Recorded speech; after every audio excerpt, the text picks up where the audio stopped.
Saya itu menilik etika politik ya dari perspektif Kristiani.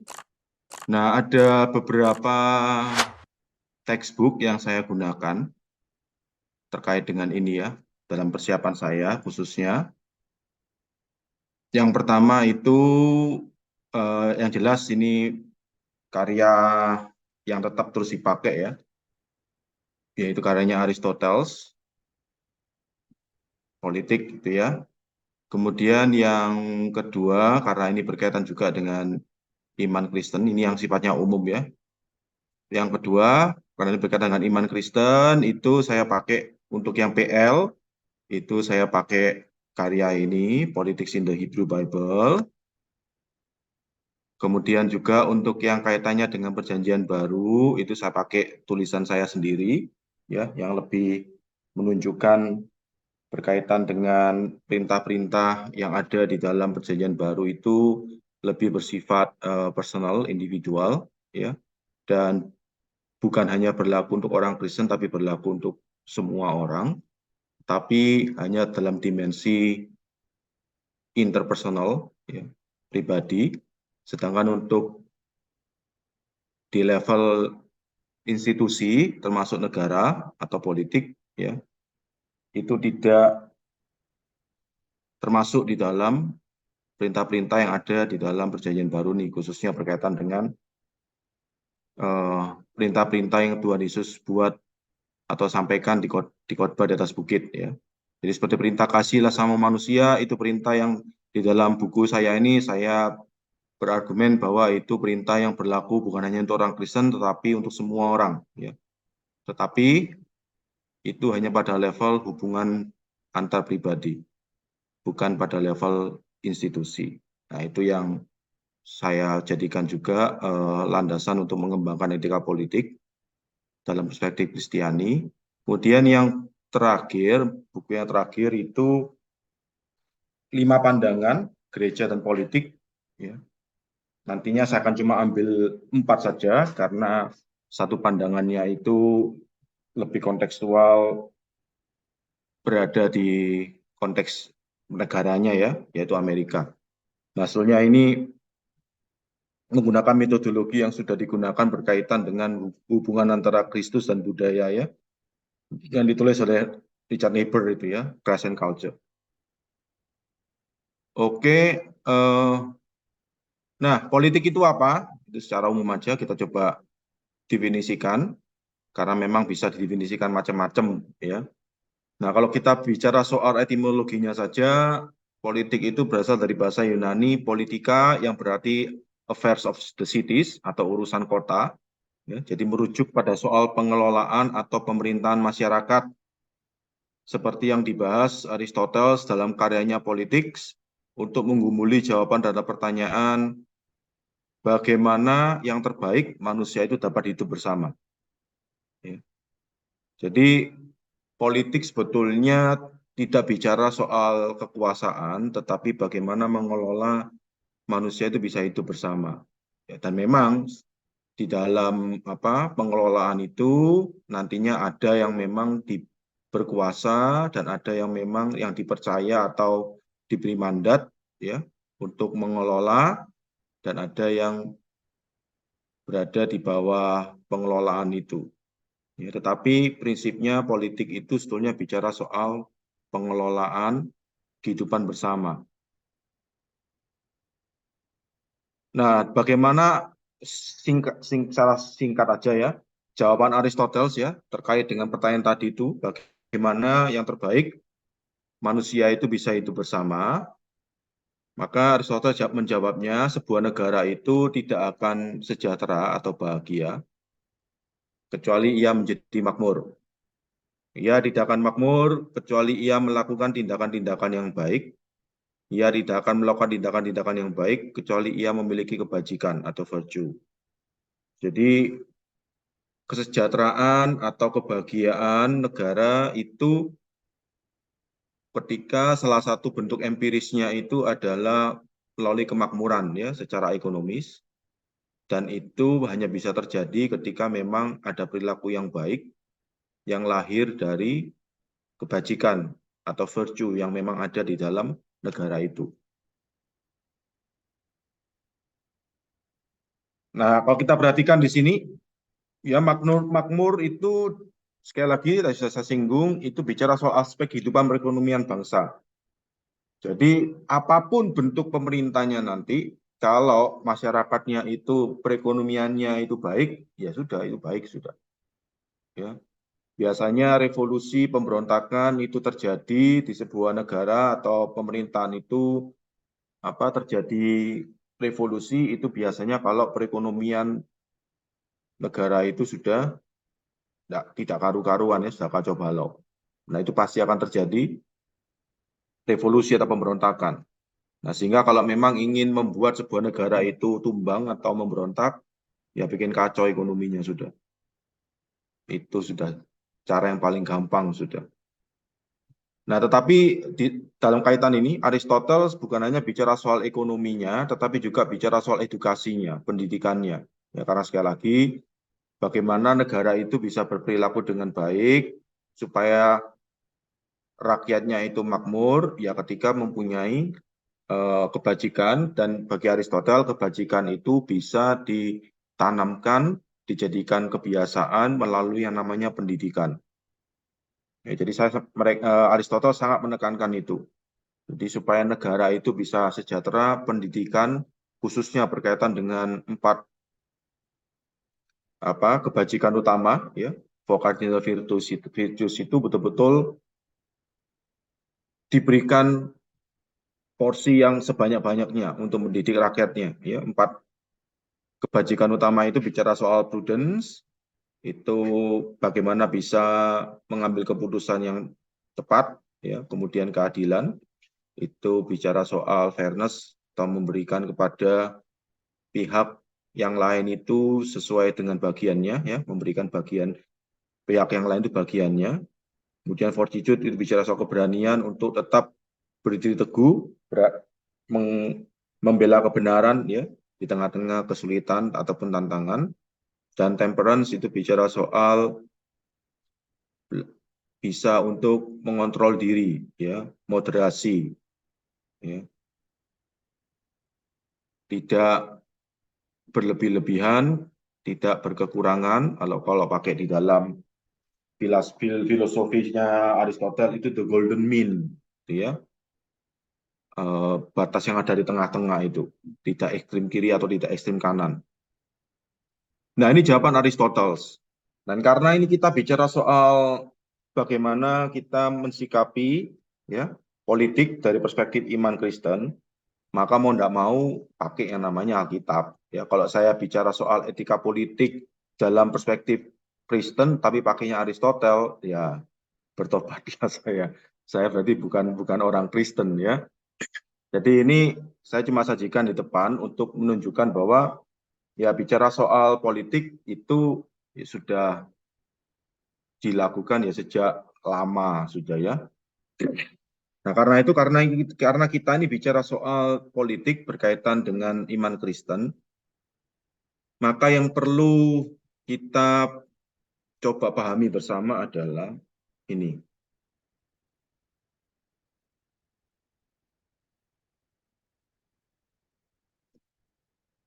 Bahwa Alkitab itu bukan kitab suci yang memberikan preskripsi, ya, atau resep yang harus diikuti, melainkan hanya deskripsi atau kisah, ya, historis terkait dengan ya kondisi pemerintahan yang ada di sana dan bagaimana mengelola pemerintahan kemasyarakatan pada waktu itu, ya. Jadi hanya sebuah kisah yang tidak harus menjadi resep untuk kita praktekkan di zaman sekarang. Ya, jadi Alkitab itu bukan kitab suci yang memberikan preskripsi, melainkan hanya deskripsi soal politik atau tata cara mengurus atau mengelola masyarakat. Nah, ini penting. Karena kalau Aristoteles tadi nulis karyanya Politics, itu jelas dia itu memberikan preskripsi untuk mengelola masyarakat, ya, karena dia mencatat berbagai macam model pemerintahan, ya, apakah itu demokrasi, apakah itu anarki, apakah itu oligarki, aristokrasi dan macam-macam. Dia berikan itu, kemudian yang terakhir dia itu jelaskan ini loh negara yang ideal itu seperti apa. Beda dengan Alkitab, ya. Alkitab itu bukan seperti itu. Nah, ini yang perlu untuk kita pahami, karena kalau enggak nanti kita bisa jatuh pada anggapan bahwa Alkitab itu menjadi semacam kitab suci yang bisa menolong kita untuk mendirikan semacam pemerintahan yang terbaik, gitu ya. Jadi resep gitu, ada resepnya di dalamnya. Nah, ini yang kita perlu waspada. Nah, saya berikan contoh aja sudah ya, supaya bisa tahu bedanya yang jelas. Saya berikan contoh ini ya. Keluaran 18 ayat 21. Ya. Di situ bunyinya, di samping itu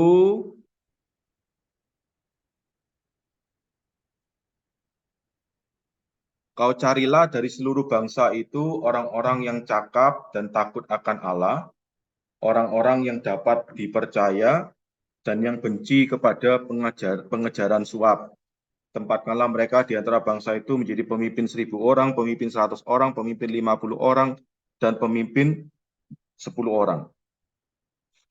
Nah, bagaimana kalau kita menganggap ini sebuah resep, preskripsi yang harus diterapkan di dalam politik, ya, misalkan katakanlah kita bicara soal nanti pemilu itu ya, kita memilih ini apa calon presiden, ya. Katakanlah kalau ini kemudian menjadi preskripsi, maka kita itu harus memilih calon presiden yang cakap, takut akan Allah, dapat dipercaya, benci kepada pengejaran suap. Itu kalau preskripsi. Sehingga kalau tidak ada apa dari keempat ini, ya kita nggak boleh pilih. Kan namanya resep kan harus konsisten ya. Kan nggak mungkin ketika dokter ngasih kisah resep, katakanlah 3 obat gitu ya, supaya kita sembuh, terus kita pilih senaknya yang kira-kira menurut kita mau makan aja sudah bisa. Saya beli 1 aja sudah gitu, karena saya kepingin cuma makan 1 aja gitu, yang 2 enggak gitu. Jadi kita kan nggak bisa seperti begitu. Jadi harus semuanya, nggak boleh sekedar tebang pilih mana, pilih 1, pilih 2, pilih mana gitu ya. Nah, kalau kita lihat dari ayat ini itu ada 4 ya aspek yang harus ada supaya seorang itu menjadi pemimpin. Kalau kita jadikan Alkitab itu sebagai preskripsi terkait dengan kita beretika politik, maka nantinya ketika orang Kristen itu mau milih calon presiden nanti harus ada 4 ini. Dan celakalah kita tidak akan bisa milih. Setidaknya untuk yang poin kedua, takut akan Allah, jelas ini kan ayatnya kan mereka ini adalah untuk orang-orang Yahudi. Takut akan Allah di sini kan Allahnya orang Yahudi. Kan tidak bisa kita langsung mengatakan, oh itu nanti bisa dipahami secara umum atau apa begitu ya. Kan kita harus konsisten gitu ya. Kemudian juga yang dimaksud cakap di sini ini cakap apanya? Dapat dipercayanya, benci kepada pengejaran suap. Nah, ini memang repot nantinya kalau kita jadikan itu preskriptif. Tapi cobalah kita anggap bahwa semua yang ikut di dalam pemilihan itu ya. Katakanlah ya, ini kita bukan bicara soal nanti pemilu nanti ya, tapi ini kita bicara soal negara imajiner, katakanlah begitu ya. Katakanlah ada 3 kandidat gitu ya. Dan kita diminta untuk memilih kandidat-kandidat itu berdasarkan ayat ini. Ya. Nah, sekarang jadi cakap, takut akan Allah, dapat dipercaya, benci kepada pengejaran suap. Itu ya. Jadi ada 4 aspek ini yang menjadi resep kita untuk kita itu memilih seorang pemimpin negara. Ya. Karena Itu yang harus kita lakukan kalau memang kita menjadikan Alkitab ini sebagai kitab suci yang memberikan preskripsi atau resep atau aturan-aturan yang harus kita lakukan ketika kita itu terlibat di dalam suatu dimensi politik. Oke ya, kita coba ini ya latihan ya. Oke, ada 3 kandidat. Silakan milih berdasarkan resep yang ada dari Keluaran 18 ayat 21 ini ya. Apalagi kita orang Kristen loh, jadi jangan sampai loh ya. Enggak taat sama ini ayat ini ya. Oke, saya yang pertama nih ya, kandidat pertama. Nah, ini ya. Ini calon X. Jadi ada 3 calon gitu ya untuk kita pilih menjadi pemimpin sebuah negara imajiner. Sekali lagi, ini bukan bicara soal nanti pemilu 2024 yang kemungkinan ada 3 calon juga ya. Jadi saya disclaimer dulu ya. Ini bukan bicara itu. Ini negara imajiner untuk menunjukkan betapa berbahayanya kalau kita menjadikan Alkitab itu sebagai kitab preskriptif untuk kita terlibat di dalam politik. Jadi ini calon yang pertama, X, selalu dihubungkan dengan politisi korup, punya 2 will, wanita idaman lain, ya. Jadi selain punya istri, dia juga punya selingkuhan gitu ya, toh 2. Kemudian perokok berat dan peminum kuat. Itu calon yang pertama. Calon yang kedua, jangan milih dulu ya, dilihat dulu 3 calonnya, nanti saya tanya milih yang mana ya, sesuai dengan ayat tadi itu ya, karena itu kan preskriptif.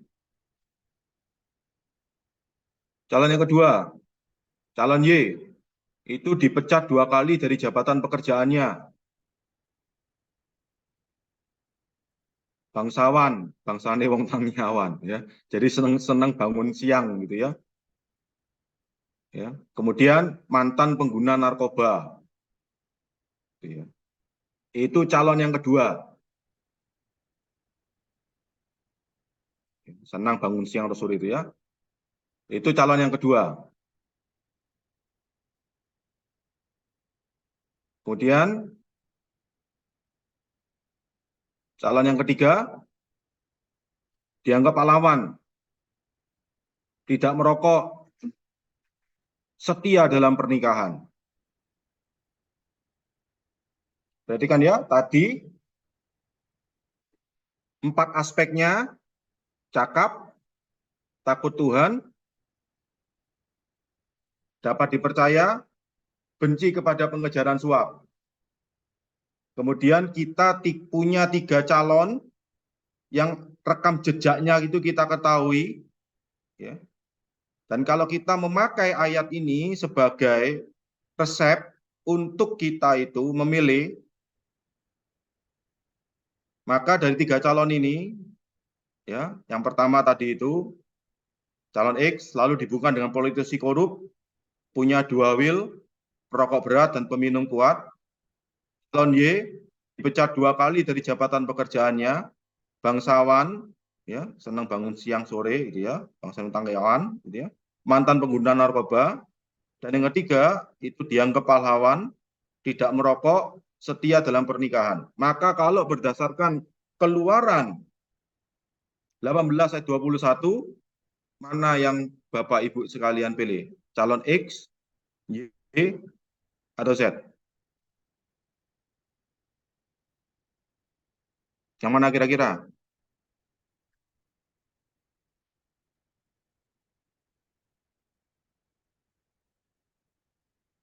Nggak boleh, nggak milih. Ya sudah, nggak milih ya silakan gitu ya. Toh itu takut salah milih itu, makanya nggak mau milih ya. Toh. Nah, tapi kalau kita memang menjadikan itu sebagai sebuah preskripsi ya kita harus memilih ya. Kalau kita perhatikan calon set itu kan sebenarnya cakap. makanya dia pahlawan. Dan dia boleh dikatakan takut Tuhan. Ya, calon set itu Katolik.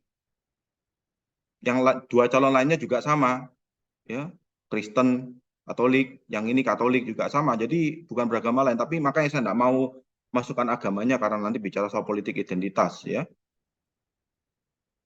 Yang ketiga itu dapat dipercaya, setia dalam pernikahan kok, dan benci pada pengejaran suap. Makanya kan dia pahlawan. Nah, jadi kalau kita perhatikan, ternyata kalau katakanlah kita milih Z semua, wah celakalah negara itu. Karena apa? Yang pertama, ya, calon X itu adalah Franklin Delano Roosevelt.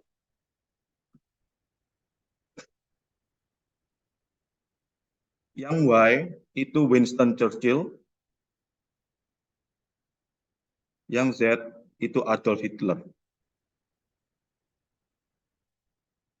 Orang yang kita anggap punya karakter yang baik, sesuai dengan Keluaran 18 ayat 21, itu ternyata adalah pelaku genosida. Kenapa kita milih Adolf Hitler? Gara-gara kita menjadikan Alkitab itu sebagai kitab suci yang memberikan preskriptif tentang etika politik.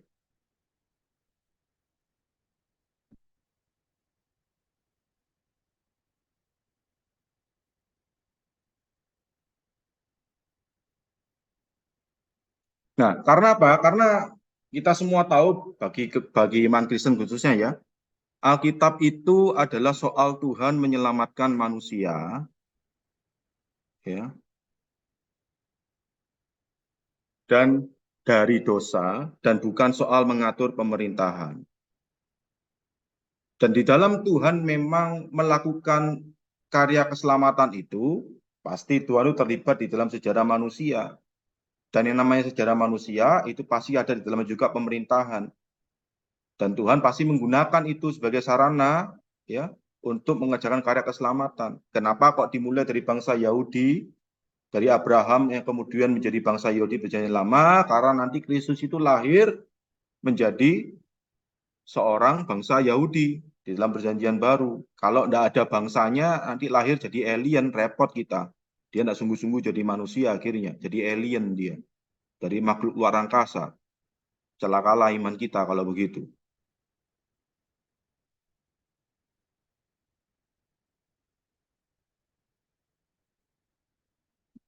Nah, jadi memang Alkitab itu hanya mendeskripsikan, ya, contoh-contoh pengelolaan atau pemerintahan suatu masyarakat, ya. Termasuk ketika Allah itu di dalam catatan perjanjian lama itu mengizinkan, ya, peperangan itu, ya, antara Israel dengan kerajaan-kerajaan sekitarnya yang, ya, seringkali menjadi kontroversi, bukan? Bagaimana Allah itu di perjanjian lama itu bisa mengizinkan perang, sedangkan apa, di perjanjian baru itu Allahnya itu penuh kasih gitu, ya. Makanya kan di awal kekristenan itu gereja mula-mula sudah ada bapak gereja yang memisahkan antara Allah perjanjian lama dengan Allah perjanjian baru, ya. Bapak gereja yang namanya Marcion itu. Nah, itu sekali lagi karena jatuh pada ekstrim bahwa Alkitab itu adalah preskripsi semua hal selain keselamatan, ya. Ini yang kita perlu berhati-hati. Nah, sekali lagi, memang Alkitab hanya mendeskripsikan contoh-contoh pengelolaan atau pemerintahan suatu masyarakat, tetapi walaupun itu adalah deskripsi, bukan berarti itu tidak ada pesan moral atau prinsip dan aplikasi imannya bagi orang Kristen, ya, untuk kemudian kita bisa praktekkan sesuai konteksnya. Ya, jadi di dalam Alkitab semua kisah yang ada, termasuk kisah peperangan, ya, itu sebenarnya ada prinsip dan aplikasi imannya, ya, yang memang prakteknya itu di zaman itu adalah, ya, lewat perang. Karena kondisi pada perjanjian lama khususnya semua negara itu adalah semua negara agama. Tidak ada negara yang tidak beragama di zaman itu. Dan sehingga masing-masing ya ketika berperang itu sebenarnya perang agama sudah. Dan di dalam mengerjakan karya keselamatannya ketika Tuhan itu menjadikan bangsa Israel dan Israel itu Allahnya adalah Tuhan itu ya, Yahweh, maka ketika berperang ya itu otomatis berperang antar agama. Makanya mau tidak mau ya kalau mau menjadi sebuah warga negara, suatu warga negara ya harus ikut agamanya. Itu otomatis sudah. Dan itu kita lihat di dalam kitab Rut bukan? Ketika Rut itu mau ikut mertuanya kembali ke Israel, Rut berkata dengan jelas, ya Allahmu jadi Allahku. Negaramu jadi negara, bangsamu jadi bangsaku, negaramu jadi negaramu, Allahmu jadi Allahku. Nah itu bagian memang di dalam konteks historis di zaman itu. Nah tetapi di balik itu semua ada prinsip dan aplikasi iman bagi orang Kristen ya, yang bisa kita nantinya praktekkan sesuai dengan konteks kita masing-masing. Nah sekarang ini yang kita mau coba lihat, ya, secara khusus berkaitan dengan politik.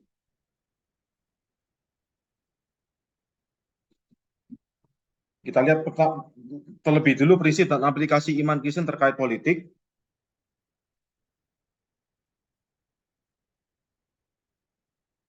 Yang pertama, politik seperti berbagai bidang kehidupan manusia lainnya hanyalah sarana untuk menggenapi karya Allah menyelamatkan manusia yang sudah jatuh dalam dosa sampai puncaknya ketika langit dan bumi dijadikan baru. Jadi kalau dalam kekristenan itu ada namanya teologi already and not yet. Atau kalau di dalam tradisi reform itu ada kerangka yang namanya creation, fall, redemption, consummation. Penciptaan, kejatuhan, penebusan, dan penyempurnaan. Dan manusia, khususnya anak-anak Tuhan sekarang hidup di masa penebusan yang Tuhan sedang kerjakan, ya, dimulai dari inkarnasi Tuhan Yesus sampai nantinya ketika Yesus datang kedua kalinya menjadi hakim dan raja atas alam semesta ini. Nah, kita sekarang masih tinggal hidup di tengah-tengah sudah mengalami karya keselamatan Tuhan, tetapi itu masih belum sempurna karena karya keselamatan Tuhan itu bukan hanya bicara soal manusianya, tetapi juga bicara soal tempat di mana manusia itu hidup, bumi ini, itu yang nantinya akan menjadi sempurna pada saat Yesus datang kedua kalinya. Ini kalau ada seorang teolog Lutheran, Helmut Tillich, dalam karyanya Theological Ethics itu memberikan istilah the eschatological corrective. Jadi kenapa berbagai bidang kehidupan manusia, termasuk politik, itu adalah sarana karena ada koreksi eskatologis, sehingga memang itu bukan menjadi tujuan kita. Politik, ekonomi, dan sebagainya itu bukan menjadi tujuannya kita, karena tujuannya kita itu sudah dikoreksi oleh iman Kristen, tujuannya kita itu bersifat eskatologis, yaitu pada saat Yesus datang kedua kalinya. Jadi ini prinsip iman Kristen, ya, terkait dengan seluruh aspek kehidupan kita, termasuk juga yang namanya politik itu. Nah, aplikasinya apa? Karena itu, ya, berkaitan dengan prinsip iman ini, aplikasi imannya itu adalah karena keterlibatan orang Kristen dalam politik yang hanyalah sarana, bukan akhir, ya, bukan tujuan akhirnya, karena ada tujuan eskatologis itu tadi, itu dilandasi dengan, jadi prinsip iman itu aplikasinya adalah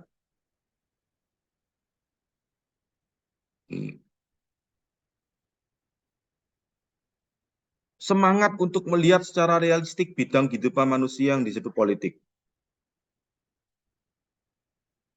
Jadi tadi bagaimana mengelola sebuah masyarakat, ya, yang terbaik di dalam mengelola kehidupan bersama manusia atau masyarakat itu, ya. Maka seharusnya orang Kristen tidak perlu merasa pesimis gitu ya, atau apa, gara-gara kita ini masih hidup di dalam dunia yang jatuh dalam dosa sedang digarap oleh Tuhan, kita jatuh pada satu ketakutan sehingga kita tidak mau bersentuhan dengan politik, atau kita menjadi angkuh, merasa karena kita di umat pilihan, kita ini bisa untuk mengubah semuanya, ya, kita menjadi sombong, ya. Tidak seperti itu, ya. Melainkan kita itu melihat secara realistik bidang kehidupan manusia yang disebut politik, bahwa itu adalah sarana yang Tuhan juga pakai untuk mengerjakan karya keselamatannya sampai dia datang kedua kalinya. Jadi ketika kita memang terpanggil untuk terlibat di dalamnya, ya mari kita lakukan, karena itu juga bisa menjadi sarana, dan bahkan sesuai kesaksian Alkitab, itu tetap memang Tuhan garap. Ya. Jadi mari kita melihatnya secara realistik, ya, tidak terlalu khawatir ataupun tidak terlalu sombong. Kemudian yang kedua, itu semangat untuk tidak memaksakan diri dalam berpolitik. Ya, bahasa Jawanya itu tidak makso. Ya. Jadi katakanlah kalau misalkan ini apa, yang menjadi jagoan kita tidak terpilih, ya sudah. Jangan merasa dunia ini sudah berakhir. Atau katakanlah kita sendiri mengajukan diri sebagai caleg, gitu ya. Ternyata tidak terpilih, ya jangan merasa dunia berakhir. Karena hanya sebuah sarana. Bagi orang Kristen, politik itu adalah soal what can be, yang dapat, yang mungkin. Saya bisa memang nantinya kalau jadi pejabat, harapan saya adalah saya bisa ya ikut terlibat mensejahterakan rakyat Indonesia. Ya itu memang sebuah kemungkinan ya, yang bisa kita lakukan memang. Dan silakan kalau kita memang mau bagian di dalamnya. Tetapi karena kita bersikap realistik, maka itu bukan soal what must be, apa yang harus atau yang pasti. Bahwa nantinya saya itu harus jadi pemimpin negara itu, ya. Bahkan kalaupun nantinya saya betul-betul terpilih, apa yang saya lakukan itu pasti bisa mensejahterakan. Nah, itu sekali lagi ya kita sudah melangkahi ya status kita. Karena apa? Karena sekali lagi yang pasti itu adalah Tuhan akan datang kedua kalinya. Tuhan akan menyempurnakan segala sesuatu yang ada di bumi ini. Bahkan kalau kita perhatikan di dalam catatan Alkitab sendiri ya, dalam bentuk simbol-simbol itu, ya kedatangan Tuhan yang kedua kalinya itu justru terjadi di tengah-tengah kondisi dunia yang semakin tidak baik. Dan sejarah manusia, kalau kita perhatikan sebetulnya ya, di dalam penafsiran saya ya, mungkin ada yang berbeda pendapat, bahwa segala macam pemerintahan itu nantinya pasti akan, kalau itu tidak dijaga, tidak diperhatikan, tidak diwaspadai, itu semua pemerintahan itu pada akhirnya akan semakin menjadi totalitarian.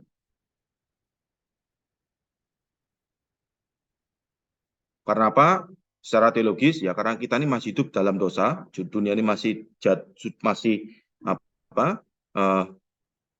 Dunia sudah jatuh di dalam dosa dan sedang diproses oleh Tuhan, ya. Dan nantinya proses penyempurnaan itu yang bisa buat sempurna itu hanya Tuhan. Dan di dalam proses itu karena pengaruh dosa, pemerintahan itu dalam sejarah manusia itu menunjukkan apapun model pemerintahannya, ya, itu nantinya karena dosa bisa menjadi totalitarian, bisa menjadi diktator. Semuanya sendiri, pemimpinnya khususnya. Itu bisa terjadi seperti begitu. Karena dosa sekali lagi.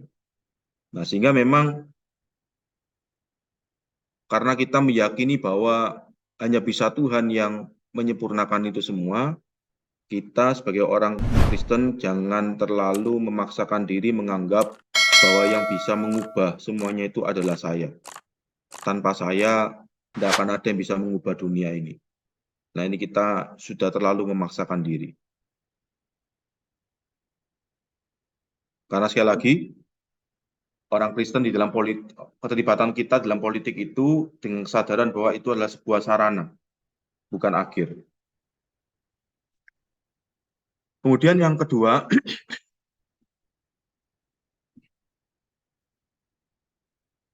prinsip iman Kristen yang kedua terkait politik, Alkitab itu walaupun tidak berbicara soal politik secara preskriptif, tetapi ada satu tema utama terkait kehidupan manusia yang sudah jatuh dalam dosa yang digarap oleh Tuhan dan ditunjukkan, ya, itu tema keadilan.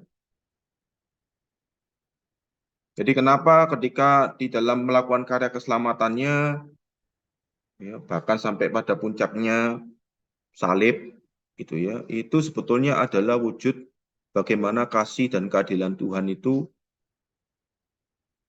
dinyatakan bagi manusia.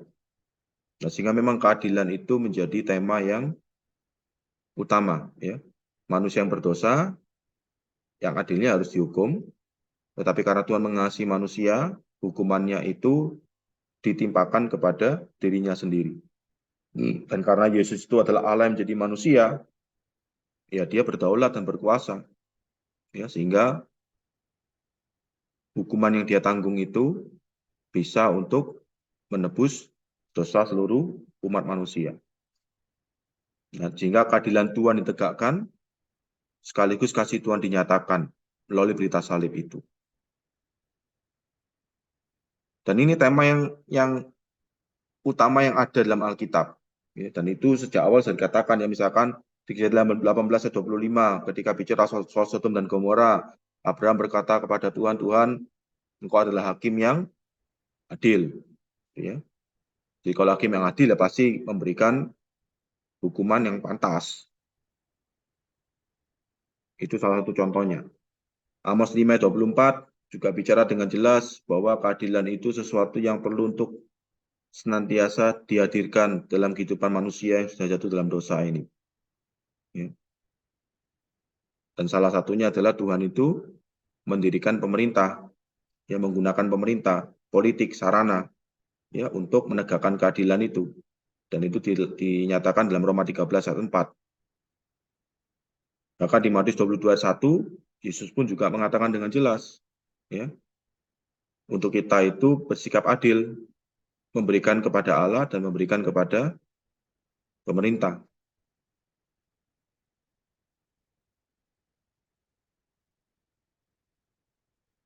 Nah, itu prinsip iman Kristen yang kedua, yaitu prinsip keadilan, terkait politik juga.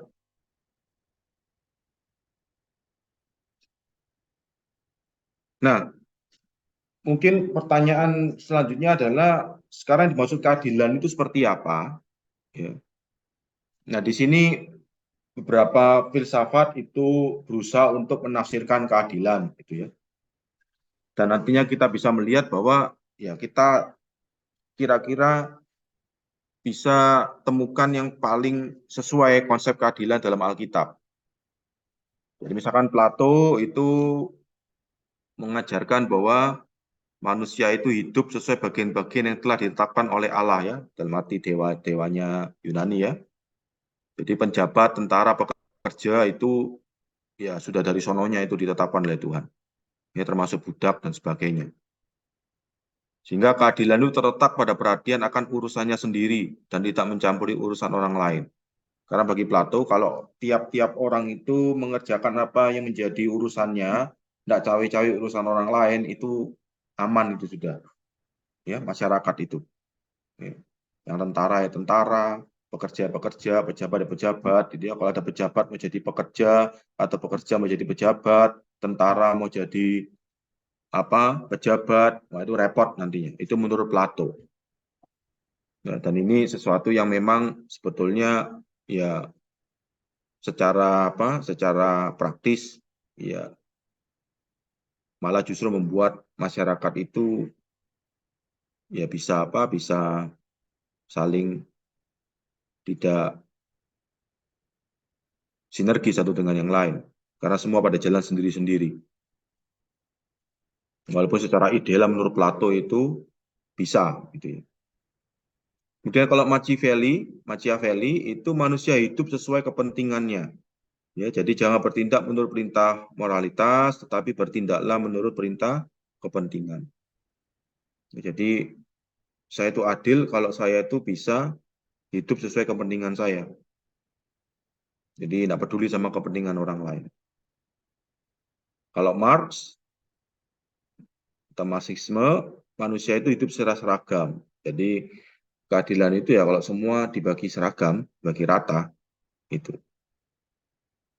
Sedangkan Aristoteles itu mendefinisikan keadilan itu adalah memberikan orang lain apa yang menjadi bagiannya.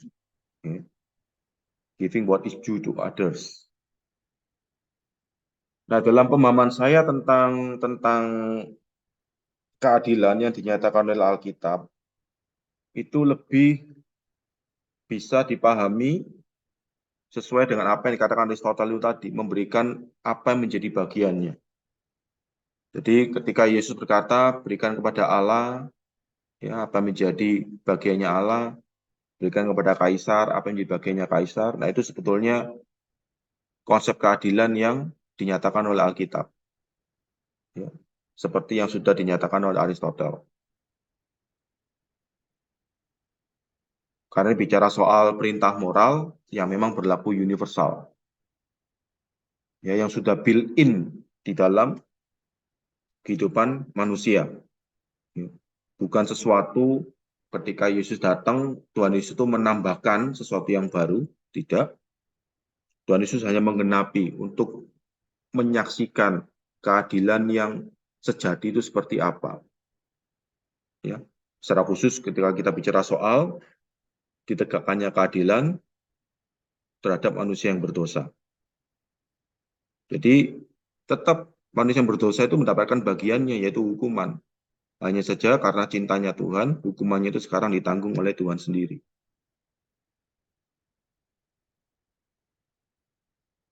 Jadi konsep keadilan menurut saya yang paling sesuai dengan Alkitab karena ini berkaitan dengan perintah moral yang berlaku universal dan itu secara praktis bisa juga kita pahami karena ketika katakanlah di sebuah pengadilan ada satu misalnya katakanlah ada tukang becak menabrak seorang anak dan anaknya itu kemudian meninggal. Kemudian ada seorang anak pejabat naik mobil mewah menabrak juga seorang anak yang lain, anaknya juga meninggal. Ketika pengadilan memutuskan hukuman yang berbeda, ya, yang tukang becak itu dihukum 10 tahun, yang pejabat itu cuma dihukum 1 bulan katakanlah, atau bahkan dibebaskan, maka kita secara langsung bisa otomatis berkata itu tidak adil. Nah, mengapa kok tidak adil? Ya karena kita tahu bahwa ya si tukang beca itu mungkin mendapatkan apa yang menjadi bagiannya, ya dihukum sesuai dengan hukuman itu 10 tahun. Tetapi si anak pejabat itu tidak mendapatkan apa yang menjadi bagiannya. Makanya kita menganggap itu tidak adil.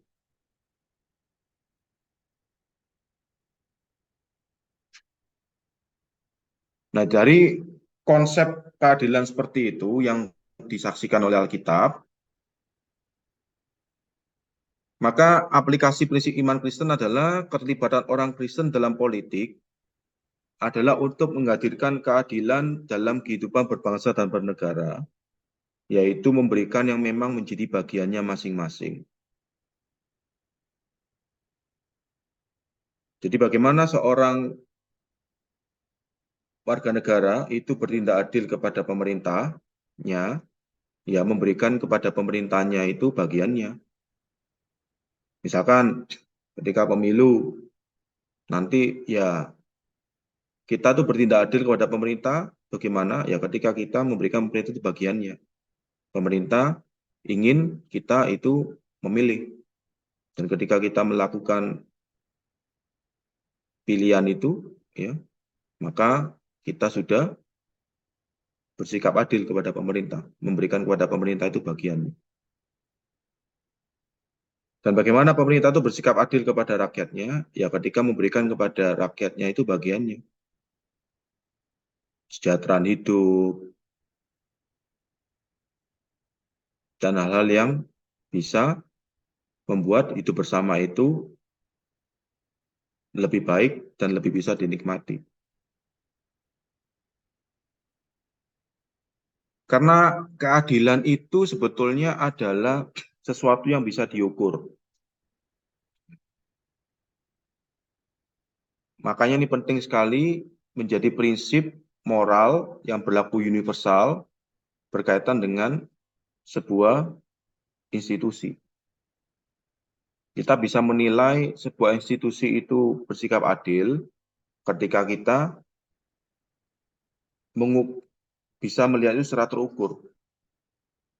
Jadi kalau ada sebuah pemerintah yang memperlakukan rakyatnya itu sewenang-wenang, yaitu tidak memberikan kepada rakyatnya itu apa menjadi bagiannya, ya maka itu adalah kita bisa mengatakan pemerintah itu tidak adil.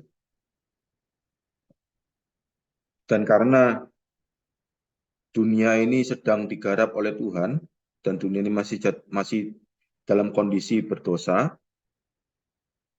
maka ya keadilan itu juga menjadi semacam tujuan dari sebuah pemerintahan. Sehingga ketika kita bicara soal politik, maka keterlibatan orang Kristen dalam politik itu adalah untuk ya menghadirkan keadilan itu. Karena tujuan di dalam berpolitik ya, di dalam kondisi politik dunia yang sudah jatuh ke dalam dosa ini adalah kita bersama dengan keterlibatan kita di dalam politik yang adalah sarana itu adalah kita menjadi alat Tuhan untuk menghadirkan keadilan dalam kehidupan berbangsa dan bernegara. Nah, itu aplikasi prinsip iman Kristen yang ada. Yang kedua. Nah, dari prinsip dan aplikasi ini tadi, maka sebetulnya gereja ataupun orang-orang Kristen itu dalam sejarah itu sudah berusaha mempraktekannya. Jadi secara praktis itu bagaimana sekarang? Jika kita masuk ke bagian yang kedua, terakhir, praktek gereja terkait politik, maka ada 4 tradisi praktek, ya, 4 cara mempraktekannya. Ya, ini mungkin bisa bersifat generalisasi ya, tetapi setidaknya harus saya akui ini bisa bersifat generalisasi, tetapi ini setidaknya menjadi semacam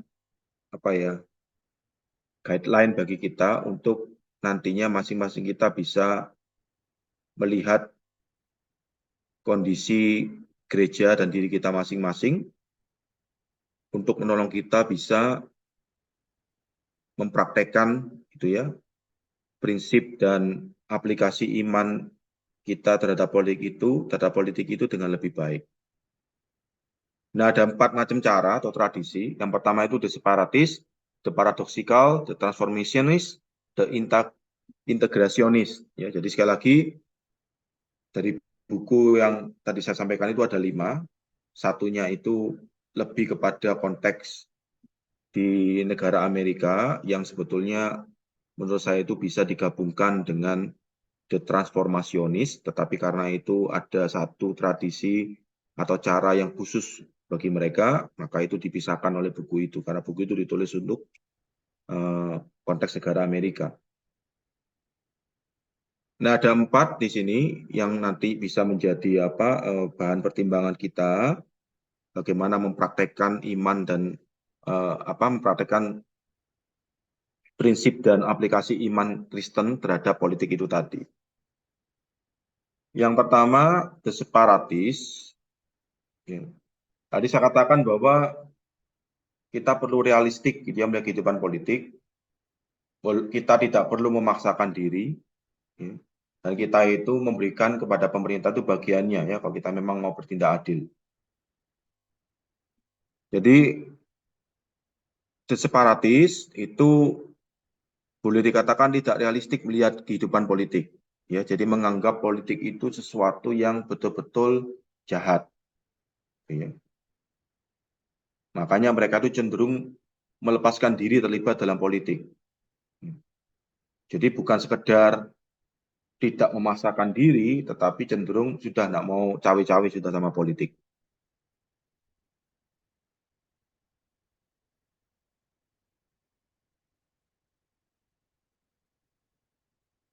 Kemudian, kalau dikatakan memberikan kepada pemerintah bagiannya, maka kaum separatis ini bisa, mau, dan bersedia ya. Sejauh apa? Sejauh itu tidak melibatkan gereja secara organisasi dan orang Kristen itu dalam kekerasan. Dan ini memang agak repot ya, karena politik itu mau pasti tidak mau melibatkan kekerasan. Jadi ya sulit kalau mau bicara soal keterlibatan ini tadi. Makanya itu disebut sebagai disparatis. Ya. Karena bicara soal kekerasan itu di zaman sekarang ini bukan bicara soal kekerasan fisik, tapi juga bicara soal kekerasan yang terjadi secara verbal ataupun mental gitu ya. Jadi makanya ini masuk kepada tradisi atau cara yang separatis itu tadi. Dan sejarah memang ada orang-orang Kristen yang seperti ini itu ada memang. Makanya saya sampaikan di sini. Kemudian yang kedua itu the paradoxical. Nah, bagi mereka yang punya tradisi atau cara mempraktekkan iman Kristen itu terhadap politik, maka paradoksikal ini memang realistis, tetapi cenderung pesimis melihat kehidupan politik. Ya, karena apa? Karena konsep bahwa Tuhan itu punya dua tangan ya di dalam memerintah dunia ini. Yang pertama itu adalah melalui gereja, itu kerajaan yang sifatnya rohani, dan yang kedua itu melalui negara, itu yang bersifat duniawi yang mengelola hal-hal yang ada di dunia ini. Nah, jadi walaupun ya tidak memaksakan diri terlibat dalam politik,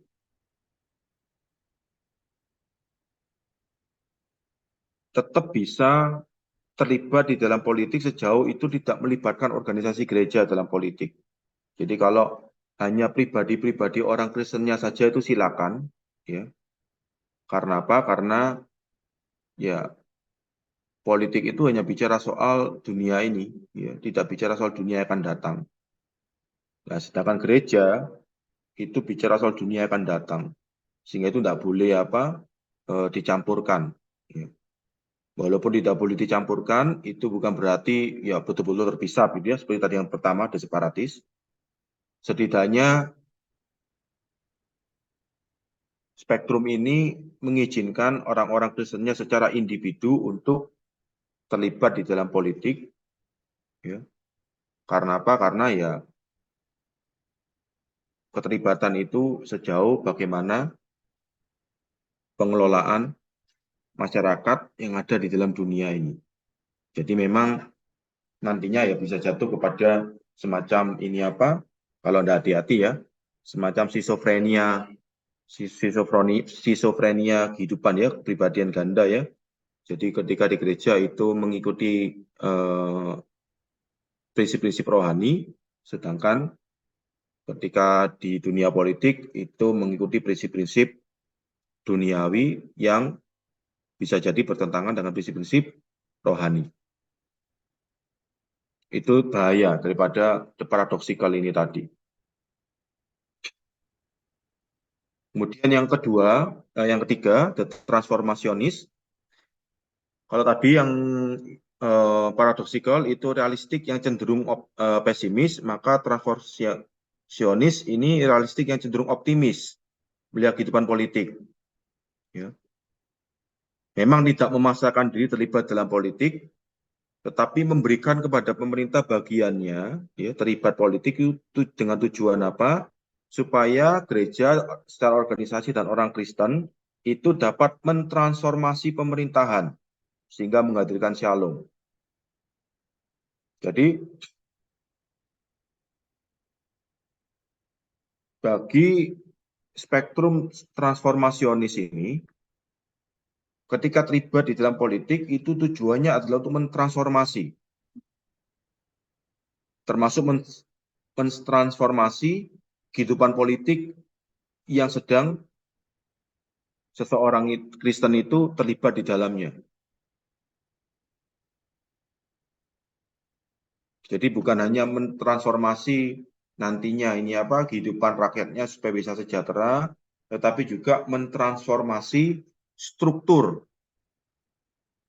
politik yang ada.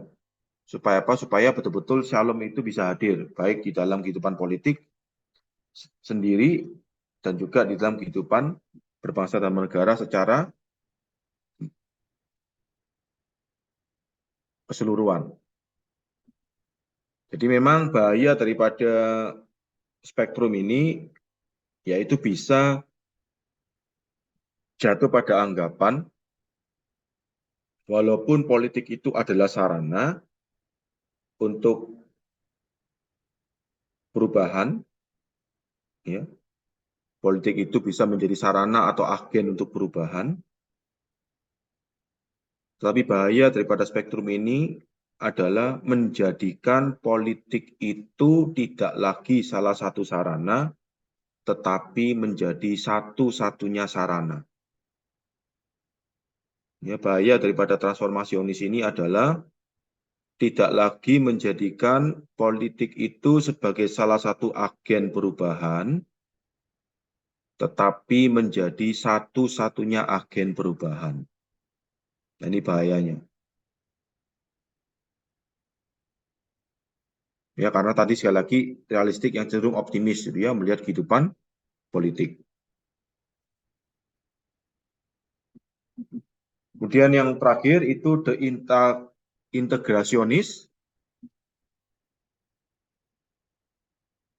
Ini sangat optimis, gitu ya, melihat kehidupan politik, ya, bukan lagi realistik, tetapi betul-betul optimis, bahkan cenderung memaksakan diri terlibat dalam politik.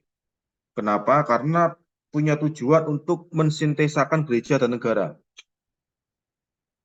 Ya, jadi kalau bisa, gereja itu berfungsi sebagai negara, dan negara itu berfungsi sebagai gereja. Itu kalau bisa. Ya, dan sekali lagi ini bahayanya adalah ya menjadi tidak jelas ini ya.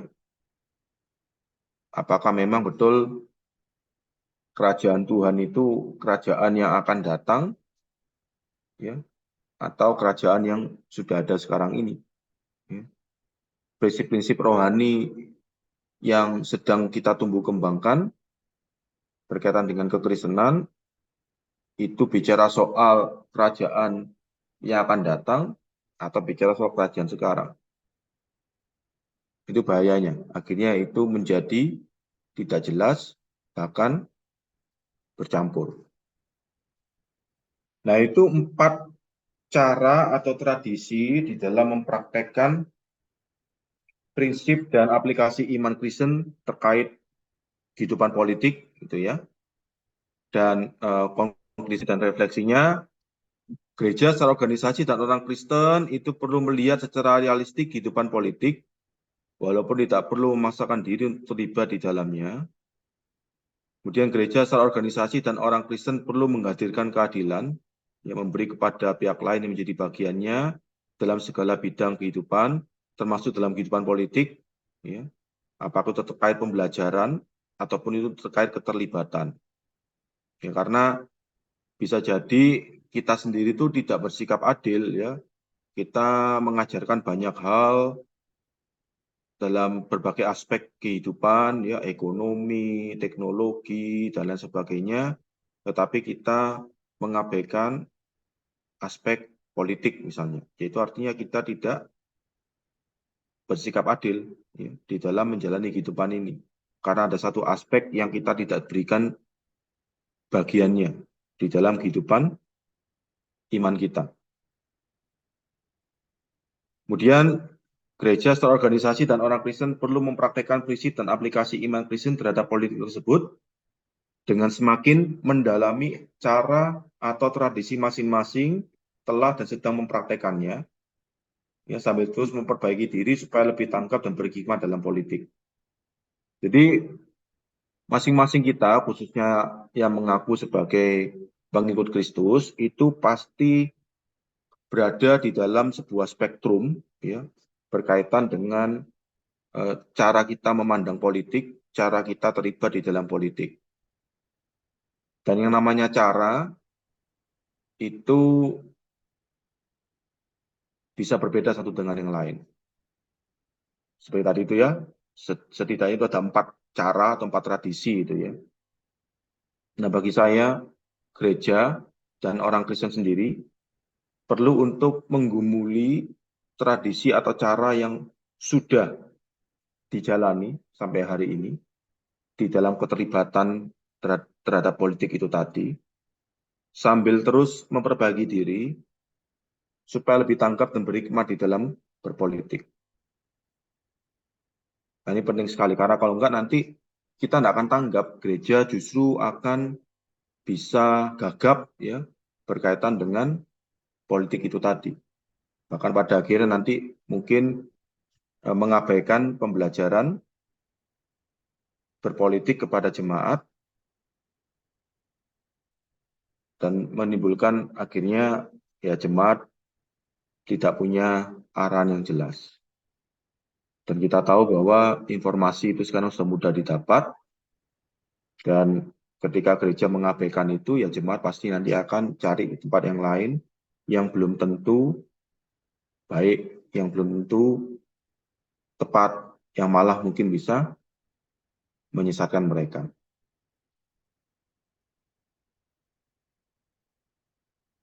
Yang terakhir, Filipi 2, 10-11 menegaskan, ya, sekali lagi ini menjadi sebuah tujuan eskatologis ya untuk semua aspek kehidupan. Jadi mengapa kita bersikap realistis, mengapa kita tidak perlu memaksakan diri, dan mengapa kita tetap terlibat di dalam usaha untuk menghadirkan keadilan, karena nantinya di akhir semuanya itu pada saat Yesus datang kedua kalinya, supaya dalam nama Yesus berteluk lutut segala yang ada di langit dan yang ada di atas bumi dan yang ada di bawah bumi, dan segala lidah mengaku Yesus Kristus adalah Tuhan bagi kemuliaan Allah Bapa. Politik adalah sarana yang dipakai Tuhan untuk mengerjakan karya keselamatannya di dunia yang sudah jatuh dalam dosa ini, yang nantinya akan dijadikan sempurna dengan langit yang baru dan bumi yang baru pada saat Yesus datang kedua kalinya. Dan kita sebagai orang Kristen, kita juga melihat politik itu sebagai sebuah sarana, bukan akhir. Akhirnya sudah jelas, itu adalah sarana yang Tuhan bisa pakai, dan ketika kita terlibat di dalamnya, kita ambil bagian di dalam karya keselamatan yang Tuhan sedang kerjakan itu. Oke, itu akhir dari pemaparan saya. Mudah-mudahan masih tetap semangat